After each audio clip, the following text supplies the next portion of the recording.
예, 오늘 설교 본문은 설교 제목은 본문에 나온 그대로 주께서 오실 때까지 인내하라 입니다. 여기 본문 앞부분에 보시면 3절에 보시면 마지막 날들에 대한 상황임을 알 수가 있습니다. 마지막 날들. 아주 위험한 상황을 말씀하시면서 형제들에게 필요한 덕목으로 인내를 말씀하고 있습니다. 그래서 지금 이 시대에 우리 성경 신자들에게 필요한 메시지라고 확신합니다. 야고보서는 아주 실제적인 책입니다. 우리의 실제 삶 가운데 적용할 수 있는 진리를 제시하고 있습니다. 야고보서를 읽어보시면 가장 많이 나오는 주제 중에 한 가지가 인내입니다. 인내. 야고보서 1장 처음부터 인내에 대한 이야기로 시작됩니다. 한번 1장 가보실까요? 1장 3절에 보시면 너희 믿음의 단련이 인내를 이루는 줄 너희가 아느니라. 오직 인내를 완전히 이루라. 이것은 너희가 완전하고 완벽하여 아무것도 부족함이 없게 하려 함이라. 인내를 통해서 인내의 결과를 지금 말씀하고 있습니다. 시작하는 부분에서 이제 야고보서 5장 마무리하는 상황에서 다시 인내를 언급하고 있습니다. 성경에 보시면 인내와 오래 참음이 같이 나옵니다. 인내와 오래 참음. 로마서 15장 5절에 보시면 우리 하나님은 인내와 안위의 하나님이십니다. 또 로마서 2장 4절에 보시면 죄인들을 회개하게 하시는 하나님의 선하심을 말씀하시면서 그분의 오래 참으심의 풍성함을 증언하고 있습니다. 인내는 성숙한 사람의 표시입니다. 또 오래 참음은 갈라디아서 5장에 보시면 성령의 열매 가운데 하나로 언급되어 있죠. 그죠? 흥미로운 사실은요, 이 성령의 열매가 모두 다 인격적이고 다른 사람과의 관계에서 이루어진다는 사실입니다. 즉, 관계지향적이라는 사실입니다. 이 성령의 9가지 열매는요, 9가지 각각의 열매가 아니라 사실은 하나입니다. 단수입니다. 성령의 열매들이 아니라 성령의 열매입니다. 그것이 무엇입니까? 성령의 열매가 추구하는 것은 바로 예수 그리스도의 인격을 닮아가는 겁니다. 예수님의 인격을 담는 그 하나의 열매에 9가지 어떤 양상이 펼쳐지는 것입니다. 이 땅에 구원받은 모든 성경 신자들이 이 땅에서 추구해야 할 단 하나의 목표가 있다면 바로 예수님의 인격을 담는 것입니다. 그런데 이런 성령의 열매는 관계 속에서 맺힙니다. 그렇기 때문에 성령 충만한 사람은 세상과 담을 쌓고 어떤 산이나 고시원에 들어가는 것이 아니라요. 또는 나 혼자 집에서 나 홀로 집의 크리스찬, 그것이 아닙니다. 그래서 유명한 정신과 상담 학자였던 폴 투리니어가 이런 말을 했습니다. 사람이 혼자 할 수 없는 일이 2가지가 있다. 하나는 결혼이고 하나는 그리스도인이 되는 것이다. 정말 그렇습니다. 우리가 그리스도인이 된다는 것은 관계지향적인 사람이 된다는 것입니다. 그래서 제가 보니까요, 제 주위에는 교회 생활을 하지 않고 집에서만 인터넷으로 생활하는 분들이 참 많이 있음을 알게 되었습니다. 제가 운영하는 베다니 침례교회 그 카페에는 회원 가입을 하려면 5가지 사항을 잘 적으셔야 되는데 그 중에 한 가지가 현재 출석하는 교회가 어디냐는 질문이 있습니다. 근데 많은 그 멤버들이요, 집에서 혼자 온라인 설교에 의지하는 온라인 성도들이 많이 있더라고요. 근데 여러분, 인터넷으로만 예배드리고 인터넷으로 설교 듣는 것이 온전한 신앙생활이 절대 아닙니다. 인터넷을 통해서 성경을 공부하고 은혜를 받았다 하더라도 교회로 돌아가셔야 됩니다. 함께 모여야 됩니다. 히브리서 10장 25절에서 보면 어떤 사람들의 습관과 같이 우리의 함께 모이는 일을 패하지 말고 서로 권면하되 그날이 다가옴을 볼수록 더욱 그리하자 말씀하십니다. 이것은요, 교회가 매력적이거나 좋은 사람이 많이 있어서가 아닙니다. 교회에 많은 문제들이 있죠. 근데 그 교회 모임은 우리가 영적인 성장을 하기 위해서 하나님께서 세팅해 놓으신 장소입니다. 그렇게 반드시 우리에게 필요한 거라는 거죠. 그래서 교회 안에서 보기 싫은 사람 있으시잖아요. 그죠? 그 보기 싫은 사람도 대면해야 되는 훈련을 하셔야 됩니다. 누군가 꼴 보기 싫다고 다른 교회로 옮기면 그 교회 가서 똑같은 사람을 만나게 됩니다. 반복됩니다. 문제의 본질은 마음에 있거든요. 그 꼴 보기 싫은 사람과 하늘에서 영원을 함께 하셔야 되거든요. 어떻게 하시겠습니까? 하늘에서 내려오시겠습니까? 그러니까 교회 내에서 보기 싫은 사람이 있다고 할지라도 그러한 사람을 품을 수 있는 어떤 그런 인내심, 오래 참으심 이런 것들을 위해서 기도하고 훈련하셔야 됩니다. 그런 측면에서 오늘 다루는 인내라는 동목도 교회 생활을 통해서 배울 수 있습니다. 인내는요, 야고보서에서 가장 많이 강조되고 있는데 방금 읽으신 이 본문에서도요, 가장 두드러지게 강조되는 단어가 인내입니다. 7절에서 주께서 오실 때까지 인내하라.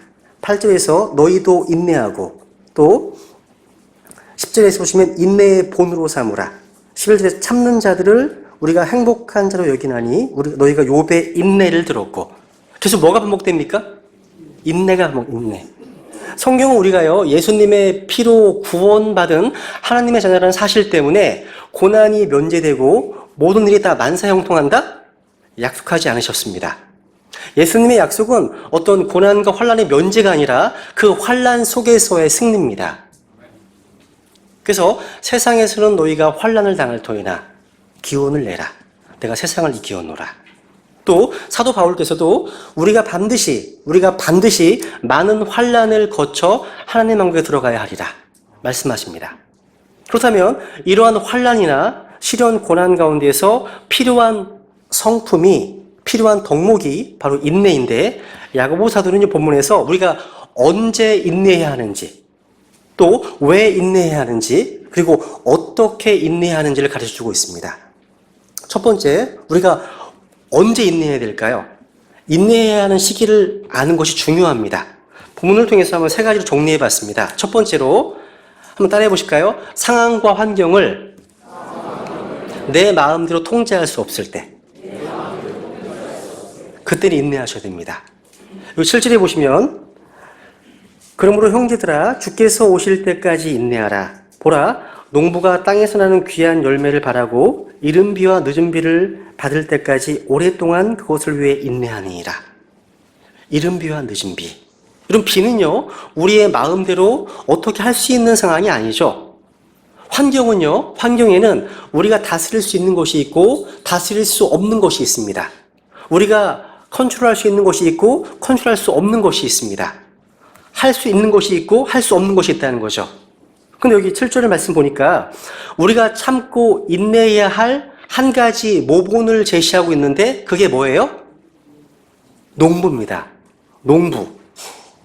여러분과 제가 살고 있는 이 시대에는요, 한마디로 인스턴트의 시대입니다. 다른 말로 클릭 시대입니다. 클릭 시대. 클릭 한 번 하면 당장 대답이 튀어나와야 돼요. 안 나오면 막 두드립니다. 그래서 우리 시대의 사람들이 점점 더 급해집니다.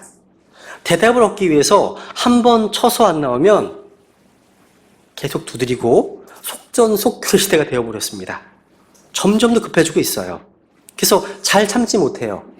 요즘은 추월도 못해요. 겁나서. 그죠? 너무 사람들이 급하잖아요. 여러분, 이런 시대를 살고 있는 우리 시대의 사람들에게 가장 적합하지 않은 직업이 있다면 그게 뭘까요? 농부입니다. 농부. 농부는 그렇게 할 수 없거든요. 봄에 씨를 뿌립니다. 여름에 뜨거운 태양을 견디면서 땀 흘려 가꾸어야 됩니다. 하늘을 기다려야 됩니다. 제때에 비가 와야 됩니다. 그리고 마침내 가을에 추수를 하죠. 농부는 클릭하는 마음으로 결과를 당장 얻어낼 수 없어요. 그래서 농부에게 필요한 것은 뭡니까? 인내입니다. 인내. 농부는요, 씨를 심고 잘 자라갈 수 있도록 환경을 조성할 수는 있어도 하늘에서 비가 오게 할 수는 없습니다. 우리는 가끔 우리 힘으로 다스릴 수 없고 변화시킬 수 없는 환경을 만납니다. 그때는 어떻게 된다고요? 인내해야 됩니다. 이전에 제 아내가요, 그 약을 복용하고 오딱을 먹었습니다. 그러면도 옷에 올랐어요. 한 여름철에 머리 끝부터 발끝까지 다 물집이 생기면서요, 가려움 너무 힘들어하는 모습을 보면서 저는 아무것도 할 수 없었습니다. 의사 선생님도요, 이건 어찌할 수 없다고 한 1, 2주간 견뎌야 한다고 말씀하시더라고요. 이런 상황에서는 어떻게 하셔야 됩니까? 인내해야만 합니다.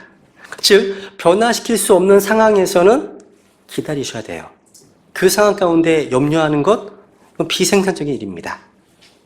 그러니까 우리가 할 수 없는 것 중 한 가지가 바로 환경을 다스리는 것입니다. 물론 어떤 환경과 분위기는 우리가 다스릴 수 있고 바꿀 수가 있습니다. 그런데 우리의 힘과 영역을 벗어난 환경이 있습니다. 그럴 때는 인내하셔야 됩니다. 언제 인내해야 된다고요? 상한 환경을 내 마음대로 통제할 수 없을 때 인내하셔야 됩니다. 두 번째로 9절과 10절에 보시면 사람들이 내가 원하는 대로 변화되지 않을 때 인내해야 됩니다. 이게 아마 가장 어려운 부분이 아닐까 싶어요. 여기 9절 10절에 보시면 형제들아 서로 불평하지 말라.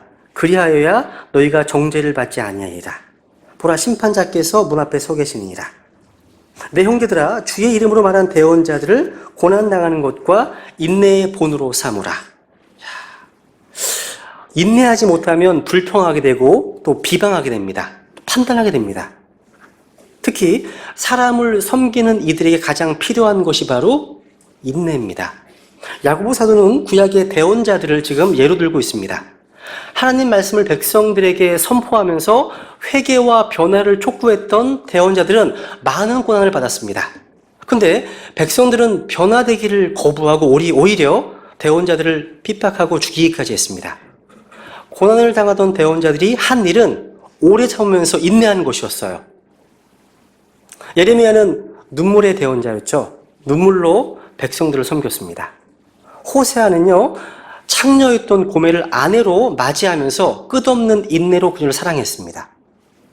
이것은 하나님께서 타락한 이스라엘 백성을 사랑하는 모습을 보여주는 것이었습니다. 그런데 인내가 필요한 사람은요, 대언자들만이 아닙니다. 자녀를 키우시는 부모님들, 이게 가장 필요한 것도 인내입니다. 또 교사와 또 사역자들에게 가장 중요한 게 인내입니다. 여러분, 선생님 똥은 개도 안 먹는다, 이런 말도 들어보셨죠? 그만큼 어린 아이들을 가르치는 교사들의 가슴은 애가 타기 때문입니다. 그래서 바울이요, 고린도서 6장에서 복음 전파 사역을 감당하는 하나님의 사역자에게 인내와 오래 참음이 필요함을 언급하고 있습니다. 또 사도의 표적들을 언급할 때 제일 처음 나오는 게 뭘까요? 인내입니다. 모든 인내와 표적들과 이적들과 능한 행위들로 사도의 표적들을 행했다고 고린도 12장 11절에 말씀하고 있습니다. 우리는 사람들이 변화되기를 기대합니다. 그런데 그들이 기대만큼 변화되지 않을 때, 그러니까 더 많죠? 그때 우리 마음속에 이상하게, 제 얘기지만 마음속에 이상한 분노가 생겨요. 그 분노에 대한 표현이 싸움입니다. 즉 분노는요, 우리가 생각하는 기대에 미치지 못할 때 일어나는 마음의 현상이에요. 우리는 남편을 향해서, 또 아내를 향해서, 혹은 자녀들을 향해서 분노합니다. 때로는 교회 성도들이 목회자를 향해서 분노하기도 하고, 또 목회자들이 교회 성도를 향해서 분노하는 것도 봤습니다. 이유가 뭐라고요? 기대하는 만큼 변하지 않기 때문입니다. 내가 원하는 대로 변하지 않는 모습 때문에 분노하는 겁니다. 근데 그때가 바로 가장 인내가 필요한 때입니다. 분노는요, 잘못된 기대에서 나와요. 그래서 그 문제를 해결하는 길은 지나친 기대를 하지 않고 살아가는 거예요. 사람들을 향해서, 남편을 향해서, 아내를 향해서, 자식들을 향해서, 또 환경을 향해서 너무 많은 기대를 하지 않는 것이 지혜입니다. 어떤 면에서요, 우리가 가장 인내해야 될 대상은 나 자신이에요. 나 자신. 이 세상에서 가장 참기 어려운 대상이 기대하는 것만큼 변하지 않는 자신일 수 있기 때문입니다. 여기 계신 모든 분들은 다 공사 중의 인간입니다. 공사 중. 예수님 형상으로 닮아가기 위해서 지금 공사가 진행 중인 분들이세요. 공사 중인데 어떻게 하셔야 돼요? 피해 가셔야 되잖아요. 그죠? 그래서 인내해야 된다고요? 상황을 내 마음대로 통제하지 못할 때, 또 사람들이 내가 원하는 대로 변하지 않을 때 인내하셔야 됩니다. 세 번째로 5장 11절에 보시면 내가 당하고 있는 고난의 이유를 모를 때, 설명할 수 없을 때 인내하셔야 됩니다. 여기 5장 11절에 보시면 보라 참는 자들을 우리가 행복한 자로 여기다니 너희가 욥의 인내를 들었고 주께서 주신 결말을 보았거니와 욥의 인내를 들었고. 인생을 살다 보면 우리가 설명할 수 없는, 또 이해할 수 없는 고난을 만나게 됩니다. 욥이 그랬죠. 그때 욥이 할 수 있었던 것은 다만 인내하는 것이었습니다. 욥이 당한 고난은요, 정말 이해할 수도 없고 설명할 수도 없는 것이었습니다. 하루아침에 10자녀를 다 잃었거든요. 온 세상을 다 사라졌습니다. 거기에다가 몸은 질병으로 만신창이가 되었습니다. 자기가 소유한 모든 것이 다 하루아침에 사라지고 말았다는 거죠. 근데 그때 욥의 아내가 찾아와서 하는 말이 더 기가 막힙니다. 욥기 2장 8절과 9절에 보시면 당신이 아직도 당신의 순전함을 지키느냐? 하나님을 저주하고 죽으라. 하나님을 저주하고 죽으라. 욥의 아내가 하는 말을 들어보세요. 이런 고통의 상황에서 고통을 더 증가시키는 여인을 보십시오. 이런 여인을 만나면 생각나는 말씀이 있습니다. 잠언 21장 9절에 보시면 다투는 여자와 함께 넓은 집에 사는 것보다 지붕 모퉁이에서 사는 것이 나으니라. 어떤 분이요, 욥의 아내를 보면서 이렇게 얘기했습니다. 하나님은요, 욥이 좋아하는 것은 다 가져가시고 욥이 가장 싫어하는 것을 남겨두셨다. 그런데 여러분, 욥을 더욱 고통스럽게 만든 것은 다름 아닌 하나님의 침묵이었어요. 하나님의 침묵. 고난의 의미를 모르겠어요. 고난의 이유를 알 수 없는 것이 고통을 더했다는 거죠. 이런 상황에서 우리가 해야 될 일이 뭐라고요? 인내하는 겁니다. 언제 인내해야 된다고요? 상황과 환경을 통제할 수 없을 때, 사람들이 변화되지 않을 때, 그리고 고난의 의미와 이유를 모를 때 인내하셔야 됩니다. 그럼 두 번째로 큰 돼지 두 번째로 왜 인내해야 될까요? 인내해야 될 이유를 깨달으셔야 됩니다. 첫 번째로 하나님께서 오래 참아주셨기 때문입니다. 여기 야고보서 5장 6절에 보시면 너희가 의인을 정죄하고 죽였으나 그는 너희에게 대항하지 아니하느니라. 의인이신 예수 그리스도께서는 아무 죄가 없는 분이셨지만 불의하게 재판을 받고 부당한 정죄를 당하고 죽임을 당하는 상황에서도 대항하지 않으셨습니다. 디모데전서 1장 16절에 보시면 바울 사도께서 이렇게 간증하고 있습니다.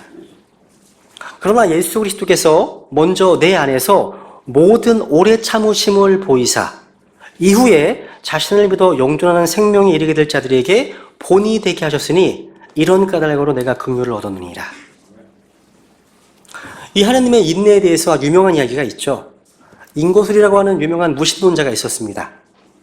하루니 무신론자가요, 좀 객기를 부리면서 강의하다가 탁상시계를 딱 꺼내놓고는 이런 호기를 부렸습니다. 내가 지금부터 하나님께 5분간의 시간을 주겠습니다. 지금부터 5분 동안 내가 하나님을 저주할 테니까 내가 저주할 때 그동안 하나님이 나를 죽이시기를 바랍니다. 5분이 지나도 내가 죽지 않는다면 그건 하나님이 없거나 하나님이 무능하다는, 또 하나님은 실패자에 불과하다는 뜻입니다. 그러면서 5분 동안에 입에 담기 어려운 하나님께 막 저주를 퍼붓기 시작했습니다. 5분이 지났습니다. 어떤 일이 일어났을까요? 아무 일도 일어나지 않았습니다. 그랬더니 인고술이 아주 의기양양하게 이렇게 큰 소리를 쳤습니다. 이것 보십시오. 아무런 일도 일어나지 않았지 않습니까? 그렇기 때문에 하나님은 실패자입니다. 이렇게 막 객기를 부리고 있는데 그 자리에 어떤 믿음 좋은 파크라고 하는 이름을 가진 크리스찬이 있었습니다. 그렇게 인고술이 큰 소리 치고 있는 것을 파크가 보고 씩 웃습니다. 이렇게 한마디를 딱 했습니다. 과연 하나님이 실패한 것일까요? 오래 참으시는 하나님의 인내를 5분간으로 단축키려고 하는 당신의 시도가 패배한 건 아닐까요? 저는 이 파크의 말이 무척 감동으로 다가왔습니다. 저에 대해서 하나님께서 오래 참아주심으로 제가 구원받게 되었습니다. 또 하나님의 오래 참으심 때문에 이렇게 하나님을 섬길 수 있도록 인내하시는 사실을 너무 잘 알기 때문입니다. 성경에 보시면 하나님을 묘사할 때 오래 참으시는 분으로 묘사하고 있어요. 오래 참으시는 분. 유명한 베드로 3장 9절에 보시면 주께서는 자신의 약속에 대해 어떤 사람들이 더디다고 생각하는 것 같이 더디지 아니하시며 오직 우리를 향하여 오래 참으사 아무도 멸망하지 아니하고 모두 회개에 이르기를 원하신다 말씀하십니다. 그 오래 참으심으로 인해서 저 여러분이 구원을 받았고 이 자리에서 함께 하나님을 경배할 수 있게 된 것입니다. 여러분, 하나님은 오래 참으심이 풍성한 분이시지만 하나님의 그 오래 참으심이 영원하지는 않습니다. 하나님의 인내가 끝나는 날이 옵니다. 베드로전서 3장 20절에 보시면요, 이 영들은 노아의 날들에 방주를 예비하는 동안 곧 하나님께서 한번 오래 참고 기다리실 때 불순종하던 자들이라. 방주 안에서 물로 말미암아 구원받은 자가 몇 안 되니 곧 8혼이라 말씀하십니다. 즉 하나님의 오래 참고 기다리시는 인내의 기간이 끝나고 홍수 심판이 임해서 8명을 제외한 모든 놈들이 다 멸망했습니다. 그렇습니다. 지금 이 시대에도요, 그 하나님의 인내가 끝나는 날이 오고 있습니다. 혹시 이 자리에 아직 구원받지 못한 분이 계시다면 그 날이 이르기 전에 오늘 바로 이 지금 이 가운데 살아계신 주 예수 그리스도께 나오셔서 그분을 개인의 구원자의 주님으로 모시기 바랍니다. 내일은 너무 늦을지도 모르기 때문입니다. 우리가 왜 인내하고 오래 참아야 됩니까? 가장 중요한 이유는 하나님이 먼저 우리를 향해 오래 참아주셨기 때문입니다. 두 번째로 하나님께서 때를 주관하시기 때문입니다. 아까 농부의 부분을 말씀드렸습니다. 실제로에서 그죠? 이른 비와 늦은 비의 시기를 정하시는 분은 누구시라고요? 하나님이십니다. 때를 따라 비를 주시는 분은 하나님이십니다. 그 하나님의 때를 인간의 노력으로 앞당길 수는 없습니다. 그래서 그 하나님의 때가 빨리 이루어지지 않는다고 조급해하지 마세요. 조급함은 육신에게서 또 마귀에게서 나오는 것입니다. 마귀는 충동적입니다. 그런데 하나님은 결코 충동으로 일하시지 않으십니다. 어떤 일은 아주 신속하게 일하시지만 그 신속함을 이루기까지 오랜 기간 기다리신 후에 그렇게 하시는 것입니다. 하나님은요, 소중한 것일수록 오래 기다리게 하십니다. 귀하게 쓰실 인물일수록 오랫동안 감추어 놓으십니다. 요셉은 13년을 기다리게 하셨습니다. 모세는 80년을, 다윗은요, 왕이 되기까지 13년을 기다리게 하셨습니다. 하나님은요, 예수님을 이 땅에 보내시기까지 무려 수천 년 동안 기다리셨습니다. 그래서 여러분 이런 말 하지 마세요. 나의 인내를 시험하지 마시라고. 참을 만큼 참았다고. 이런 말 하지 마세요. 3인이면 살인도 면한다는 말 하잖아요. 3번 참으면. 성경은 3인도 아니고 100인도 아닙니다. 주님께서 오실 때까지예요. 성경 말씀이에요. 주님께서 오실 때까지. 그래서 가장 적합한 시간에 주님은 우리에게 찾아오실 것입니다. 때로는요, 인간적인 소망이 다 끊어진 것 같은 순간에 찾아오실 것입니다. 근데 우리는 자주 잘 참지를 못해요. 모세도 마찬가지죠. 참지 못해서 사람을 죽였습니다. 아브라함도 참지 못해서 자기 아내의 충고를 받아들여서 이스마엘을 낳았습니다. 베드로도 참지 못하여 칼을 빼어들었죠. 영국의 설교자였던 필립 브룩스라고 하는 목사님께서 이런 말을 했어요. 오늘 내게 있는 문제도 큰 문제지만 더 큰 고민은 나는 급한데 하나님은 도무지 급하시지 않은 것이라는 사실이네. 이렇게 얘기했습니다. 그런 상황이 참 많지 않으세요? 우리는 참 급한데 하나님은 잠잠히 계시는 것만 같습니다. 그래서 성경은 욥의 인내를 배우라고 말씀하십니다. 하나님은 실수가 없으십니다. 하나님의 때는 정확합니다. 그래서 우리는 인내해야 됩니다. 왜 인내해야 한다고요? 하나님께서 오래 참아주시기 때문입니다. 또 하나님의 때와 우리의 때가 다르기 때문입니다. 세 번째로 사람이 변화되고 성장하는 데에는 시간이 많이 걸리거든요. 기다려 주셔야 됩니다. 사람을 변화시키는 것은 쉬운 일이 아닙니다. 이때 가장 중요한 게 인내예요. 여러분, 지식을 주입하는 것은 짧은 기간에도 가능해요. 지식은요. 그런데 성품을 형성시키는 것은 오랜 시간이 걸립니다. 성품. 여러분, 단순한 지식 축적이 아니라 우리의 존재가 변화되는 것이 교육이라면 그런 의미에서 교육은 많은 시간이 필요합니다. 무엇보다 인내가 필요합니다. 예수님이 제자들을 키우실 때도 최소한 3년의 세월이 필요했습니다. 그 후에는 위로자 성령님을 보내셔서 가르치셨죠. 우리 또한 누군가를 키우기 위해서는 인내하고 기다릴 줄 알아야 됩니다. 혹시 여러분 다른 지체들과의 관계 속에서 참고 견디다가 막 마음속에 화가 생겨, 막 분노가 생길 수 있습니다. 그럼 어떻게 하셔야 됩니까? 성경은요, 그 화와 분노를요, 그날 바로 풀어버리라고 말씀하십니다. 그날. 한번 찾아볼까요? 에베소서 4장을 보겠습니다. 한번. 에베소서 4장.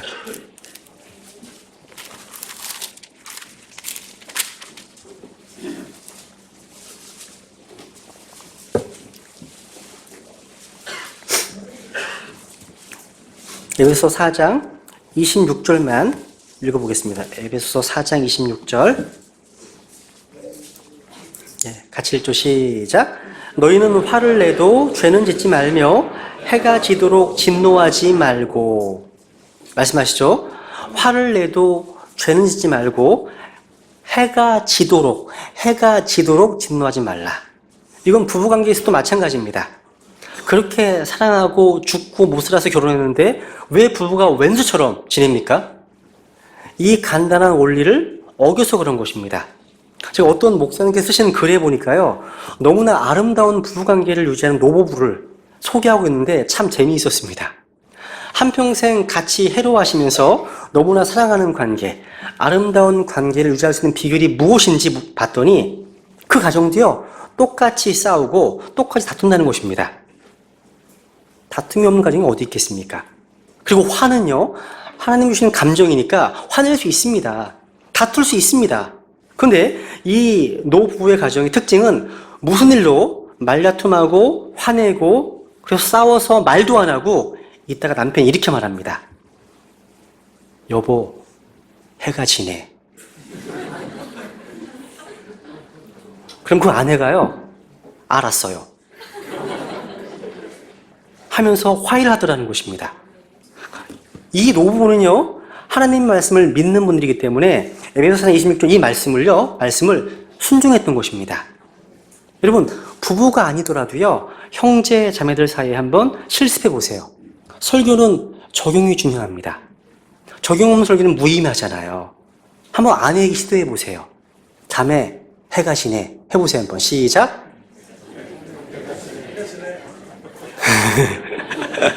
그 자매님 어떻게 하셔야 돼요? 알았어요. 그렇죠. 그렇게 하시면 됩니다. 그렇게 풀어보시겠습니다. 그래서 마음에 분노나 화가 생기시면 그날 바로 풀어버려야 한다는 것입니다. 이것은 바로 하나님의 명령입니다. 그다음 마지막으로요, 어떻게 인내할 수 있을까요? 인내하는 방법을 깨달아야 됩니다. 여기 주님께서 다시 오시기 때문에 인내할 수 있습니다. 오늘 본문에 보시면 주님의 오심을 계속 반복하시더라고요. 5장 7절에 보니까 주께서 오실 때까지 인내하라. 또 8절에 보니까 주의 오심이 가까이 다가오고 있다. 9절에 보니까 보라, 심판자께서 문 앞에 서 계시니라. 여러분, 주님이 다시 오시면 모든 것을 공의롭게 평가하고 판단하실 것입니다. 우리의 억울한 일들, 우리의 부당한 일들을 바로 잡으실 것입니다. 교회 안에서든 직장에서든 가정에서든 학교에서든 주님께서 우리의 어려움과 고통을 모두 알고 계십니다. 정확하게 우리의 마음과 의도를 드러내실 것입니다. 그렇기 때문에 다른 지체들을 비방하거나 원망하거나 불평할 필요가 없습니다. 욥을 기억해 보세요. 욥. 주님께서는요, 가혹하게 욥을 오해하고 비판했던 친구들의 잘못을 바로잡아 주셨습니다. 욥을 변호해 주셨습니다. 그리고 이전보다 갑절의 축복을 주셨습니다. 바로 그 주님께서 다시 오십니다. 그렇게 형제들의 비방과 오해에도 불평하지 않고 원망하지 않고 인내할 수 있는 이유는 바로 주님께서 다시 오시기 때문입니다. 심판자이신 주님께서 의롭게 판단할 것이기 때문입니다. 그렇기 때문에 불평함으로 정죄받는 것보다는 주님의 오심을 바라보면서 인내하는 것이 훨씬 낫습니다.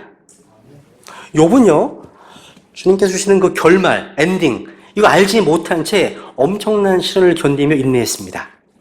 우리가 지금 하나님의 계획 가운데 시련과 어려움 가운데 계시다면, 또 인내해야 되는 상황에 놓여 있다면 주님께서 주실 그 축복과 결말을 기대하십시오.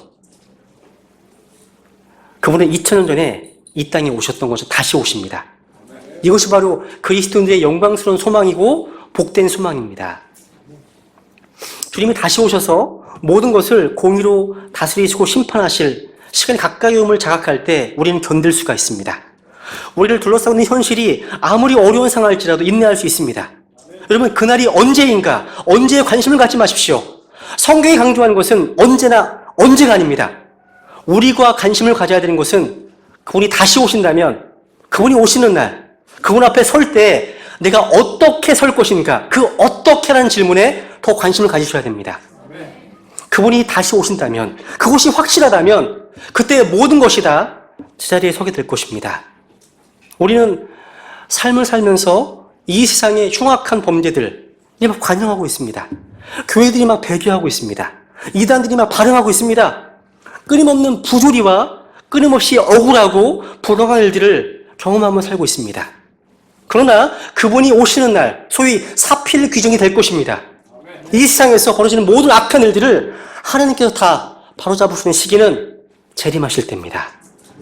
정의가 제자리를 찾고 모든 것이 제자리에 놓일 것입니다. 그래서 사람들이 이렇게 하건 저렇게 하건, 나를 알아주건 안 알아주건, 상황이 이렇게 되건 저렇게 되건 간에 상관이 없습니다. 주님께서 다시 오시기 때문입니다. 얼마 전까지만 해도요, 저에게는 99년식 카니발 1 자동차가 한 대 있었습니다.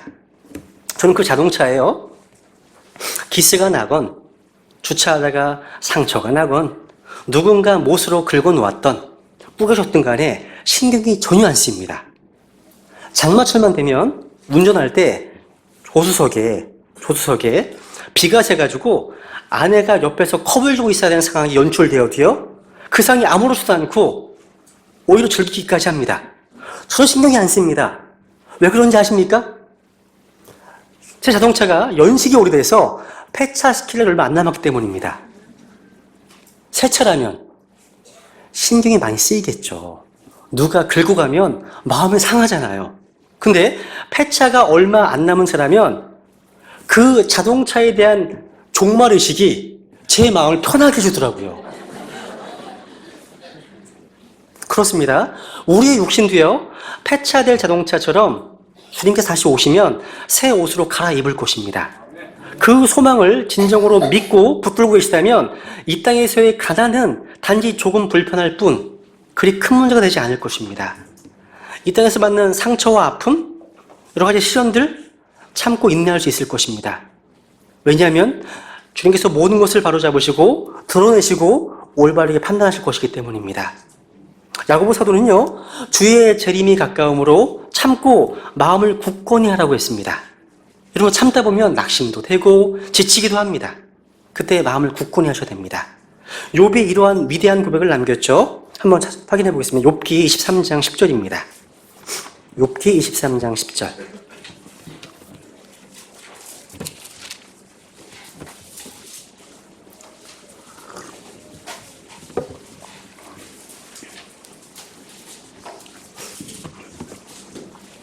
욥기 23장 10절, 유명한 말씀입니다. 한번 같이 읽겠습니다. 시작. 그러나 내가 가는 길을 그분께서 아시나니 그분께서 나를 단련하신 뒤에는 내가 금같이 나오리라. 욥은 이 어려움과 고통이 왜 왔는지 몰랐어요. 누가 아신다고요? 그분께서 아시나니. 하나님이 아시면 됐어요. 그분께서 아시고 이유가 있어서 고통을 허용하셨다면 그분께서 마침내 나를 이 고난의 풀무불 속에서 정금처럼 만드실 거라고, 난 그걸 믿는다고, 이 하나님의 주권에 대한 신뢰, 이 신뢰를 통해서 하나님의 계획과 하나님의 사역을 신뢰함으로 욥은 인내할 수 있었던 것입니다. 우리의 모든 것을 아시는 그 주님께서 다시 오십니다. 여러분, 2000년 전에 예수님께서 이 땅에 오셨을 때 그분은 구원자로 오셨습니다. 하나님의 어린 양으로 오셨습니다. 세상 죄를 제거하시는 하나님의 어린 양으로 오셨습니다. 그러나 어느 날 역사 속에 다시 돌아오실 때에는 그분은 구원자로 오시는 것이 아니라 심판의 주로 오십니다. 9절에서 심판자께서 문 앞에 서 계신다고 말씀하십니다. 우리는 어느 날 그 심판자 앞에 서야 됩니다. 그때 중요한 것은 내가 참고 인내하며 살았는지 우리의 삶의 결산입니다. 내가 살아왔던 삶의 결과물을 내놓아야 됩니다. 예수 그리스도를 믿고 인내하며 살아왔던 결과물을 그분 앞에 보여야 됩니다. 어떻게 인내해야 됩니까? 마지막으로 사랑장 찾아볼까요? 고린도전서 13장입니다. 13장을 찾아 읽겠습니다. 고린도전서 13장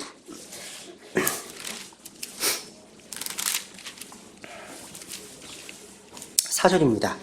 13장 4절부터 7절까지. 하나님은 사랑이시죠, 그죠? 같이 읽죠. 시작. 사랑은 오래 참고 친절하며, 사랑은 시기하지 아니하며, 사랑은 자기를 자랑하지 아니하며, 우쭐대지 아니하며, 무례히 행동하지 아니하며, 자기 것을 추구하지 아니하며, 쉽게 성내지 아니하며, 악을 생각하지 아니하며, 불법을 기뻐하지 아니하고, 진리를 기뻐하며, 모든 것을 참으며, 모든 것을 믿으며, 모든 것을 바라며, 모든 것을 견디느니라. 아멘. 이 유명한 사랑장입니다. 하나님은 인내 하나님이십니다. 근데 왜 그렇게 오래 참으실까요? 여기에 답이 있습니다. 사랑은 제일 처음에 오래 참고, 또 중간에 모든 것을 참으며, 또 제일 마지막에 모든 것을 견디니라. 퀴즈 드릴게요. 퀴즈. 방금 제가 열거해드린 사랑의 속성은 좀 몇 가지일까요? 해보셨어요? 총 15번 나오면 15번. 15가지 사랑의 속성 중에 무려 3가지가 반복되는 게 인내에 대한 거, 인내.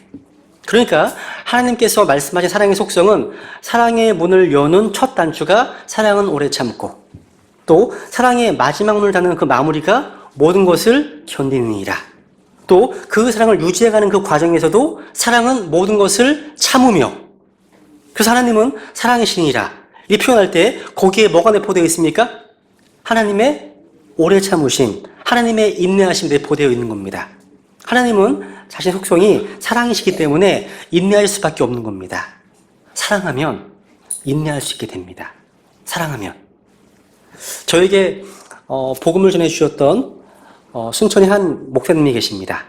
너무도 성품이 겸손하시고 온유하신 분으로 기억되고 있습니다. 지금도 안부를 여쭙고요, 전화로 교제하고 있는 저에게서 너무나 고마운 분이십니다. 근데 얼마 전 그 목사님께서 갑자기 서울로 올라오신다고 하는 연락을 받았습니다. 그래서 제가 서울에 무슨 집회가 있으세요? 무슨 모임이 있으세요? 여쭸더니 아무 계획이 없으시더라고요. 그래서 제가 기차역으로 마중 나가겠다고 말씀드리고 그 목사님 너무나 기쁜 마음으로 만났습니다. 저희 안부와 상황을 이제 물으시고 많은 시간 구절을 나누었습니다. 근데 저는 그 목사님으로부터 앞으로 평생 잊을 수 없는 말씀을 마음에 간직하고 돌아왔습니다. 그 목사님은 순천에서 사역하고 계시는데 한동안 자신이 어떠한 지체를 사랑하지 못하고 미워하는 마음 때문에 주님의 경고를 몇 번 받으셨다고 합니다. 근데 계속 버티시다가 결국 하나님의 징계를 받으셔서 뇌경색으로 쓰러지셨답니다. 뇌경색. 병상에 계시면서 죽음 앞에서 자신을 많이 돌아보게 되셨다고 하셨습니다. 그러시면서 내가 하나님 앞에 서게 될 때 나에 있어서 가장 후회가 되는 것이 무엇일까 돌아보니까 그것은 다른 무엇이 아니라 주님께서 핏값 주고 사신 형제 자매들을 좀 더 사랑하지 못한 것이었음을 깨닫게 되었다고 말씀하시는 것이었습니다. 목사님 눈에 눈물이 막 글썽이시면서 간증을 하셨어요. 내가 그 형제를 진정으로 사랑하지 못했음을 하나님 앞에 회개했다고, 돌아보는 시간을 가졌다고, 그리고 앞으로 자신의 사역에 있어서 가장 중요한 것이 무엇인지 알게 되었다고 고백하셨습니다. 그 후 2주 만에 회복되셔서 이제 태어나게 되셨고, 지금 한쪽 발과 한쪽 손만을 좀 떠신 후유증이 있지만 다시 사역할 수 있게 해주신 하나님께 감사하다고 말씀하셨습니다. 그래서 저에게 꼭 당부하셨습니다. 나 형제는 하나님을 사랑하고 또 그리스도께서 핏값 주고 사신 지체들을 사랑하라고 신신당부하셨습니다. 너무 평범한 진리처럼 들리지만 전 그 목사님의 삶의 인격에서 나온 그 말씀을 잊을 수가 없습니다. 제 가슴에 새겼습니다. 사랑심내교회 성도 여러분, 서로 사랑하십시오. 여러분, 사도 요한이 마지막 설교가 뭔지 아십니까? 마지막 설교의 마지막 그 구절이 뭔지 아십니까? 어린 자녀들아, 내가 다시 말하노니 서로 사랑하라. 그렇게 하시고서 하늘나라로 가셨습니다. 우리 모두 하나님 앞에 서는 날 더 많이 사랑하지 못해서 후회하지 않은 삶을 살고 싶다고 주님께 고백하십시오. 사랑하면 서로 참아줄 수 있게 됩니다. 사랑하시면 견딜 수 있게 됩니다. 사랑하면 인내할 수 있게 됩니다. 주님께서 오실 때까지 인내하십시오. 기도하시겠습니다.